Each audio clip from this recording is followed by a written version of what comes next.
साथियों, देश भली भांति जानता है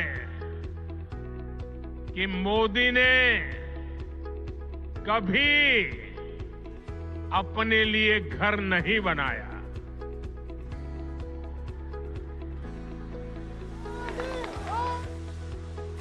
लेकिन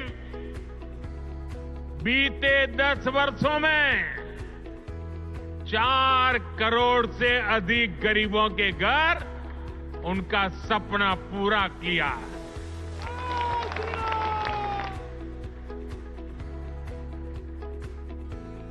मैं भी कोई शीश महल बना सकता था,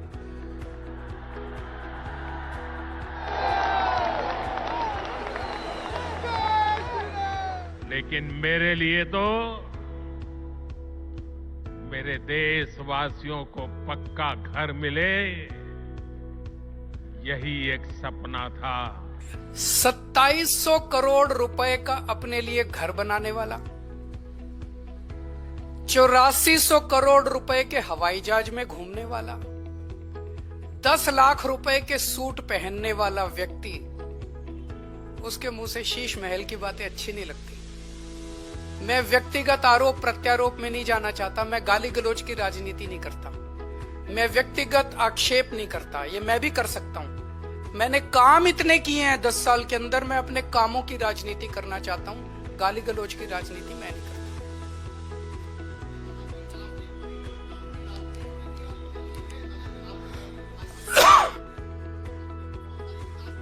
हमारे सामने एक ही मकसद होता है, दिल्ली के व्यक्ति का कैसे फायदा होगा।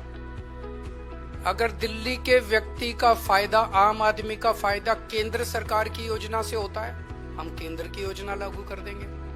अगर हमें लगता है कि मध्य प्रदेश की सरकार ने कोई अच्छी योजना लागू कर दी, हम उसे दिल्ली में लागू कर लेंगे। हमें लगता है तमिलनाडु की सरकार ने कोई अच्छी योजना लागू कर ली, हम उसे लागू कर देंगे। हम इस चक्कर में नहीं करता तेरी योजना मेरी योजना, तेरी योजना मेरी, हम इस राजनीति में नहीं पड़ते। वो लोग कह रहे हैं हमारी योजना लागू नहीं की।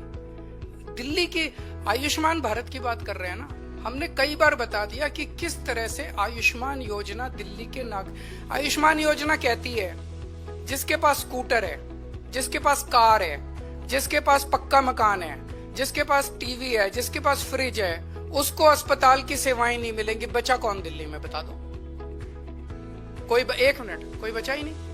हमारी योजना कहती है जिसके पास मर्सिडीज गाड़ी है उसका भी इलाज हम फ्री में कराएंगे। बताओ क्या दिक्कत है? हमारी योजना अच्छी की उनकी योजना? आज प्रधानमंत्री जी बोले दिल्ली में आपदा आई हुई है। कई बार उन्होंने कहा दिल्ली में आपदा आई हुई है, दिल्ली में आपदा। आपदा दिल्ली में नहीं आई, आपदा भाजपा में आई हुई है।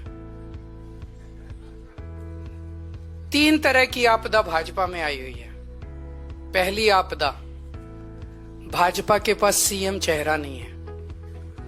दूसरी आपदा, भाजपा के पास नैरेटिव नहीं है, उन्हें पता ही नहीं चुनाव किस मुद्दे पे लड़ना है। तीसरी आपदा, भाजपा के पास कोई भी एजेंडा नहीं है इस चुनाव के लिए। तो 3 आपदा भाजपा के अंदर आई हुई है और एक आपदा दिल्ली में आई हुई है, वो है कानून व्यवस्था। दिल्ली के अंदर खुलेआम गैंगस्टरों की गोलियां चल रही हैं, लेकिन अमित शाह को सुनाई नहीं दे रही। दिल्ली के अंदर महिलाएं रो रही हैं, चीख रही हैं, चिल्ला रही हैं, उनकी चीख पुकार अमित शाह की और मोदी जी के कानों तक नहीं पहुंच रही। व्यापारी रो रहे हैं, व्यापारी दया की भीख मांग रहे हैं, गैंगस्टरों से व्यापारी जो है सुरक्षा मांग रहे हैं, लेकिन इनके कानों तक उनकी आवाज नहीं पहुंच रही। मैं प्रधानमंत्री जी से निवेदन करना चाहूंगा कि अपने अमित शाह जी को कहिए, अगर उनको थोड़ा सा समय सरकारें तोड़ने, जोड़ने, एमएलए खरीदने से समय मिल जाए तो थोड़ा सा समय दिल्ली की कानून व्यवस्था पे भी दे दें। और जो काम दिल्ली सरकार कर रही है शिक्षा में, स्वास्थ्य में, बिजली में, पानी में, महिलाओं के लिए, बुजुर्गों के लिए, उस काम को लोग आपदा